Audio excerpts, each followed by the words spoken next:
Now, I couldn't leave this topic alone without making the point to you that I made at the outset, which was there are more ways to reduce your cholesterol levels than using drugs.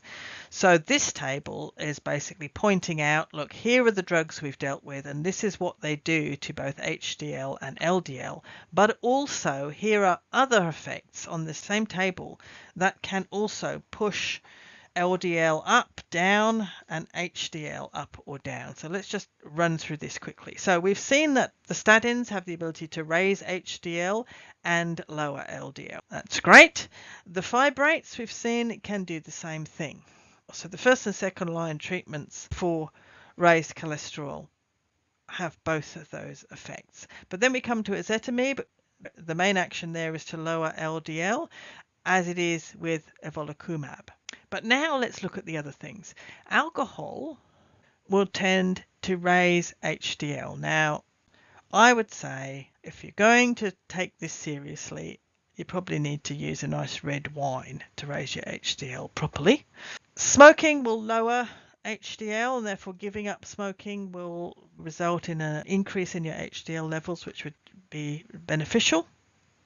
Niacin, which is one of the B group vitamins, can raise HDL. It isn't included as a legitimate treatment, certainly in Australia, for high cholesterol, because it has a number of quite nasty side effects. The female sex hormone estrogen will raise HDL, but conversely, the female sex hormone progesterone will lower HDL. Weight loss and exercise both raise HDL. They have beneficial effects on your HDL levels, as obesity and lack of exercise have the opposite effect, so they will lower HDL. On the LDL side, well, if you eat lots of the wrong fats, you will certainly raise your LDL levels, and if you be careful about what dietary fats you eat and you don't stuff down too many macas and sausages, etc., then you can of course lower your LDLs. But as I said earlier, in order to make an impact on LDL levels, you really do have to pay quite a lot of attention to what fats you're taking in and where they're coming from. Diabetes will raise your LDL levels. I think we've talked about that previously. Obesity will raise your LDL levels, as will liver, thyroid, and renal disease. They will have a negative impact on LDL levels. On the other hand, if you lose weight, you will also lower your LDL levels. So there's a number of things that you can do, namely weight loss and exercise, that will actually improve your lipid profiles in all the ways you want them improved. In other words, increase HDL and drop LDL.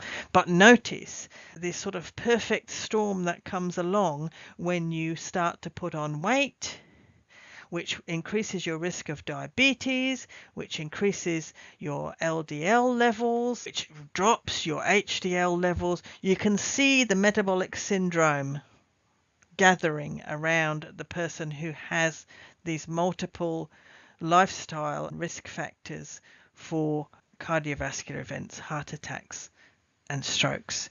And so when you put it all together in the context of the effects on blood lipids, you can see all of those effects that we've been talking about this week coming together and coming to bear on a person's overall health.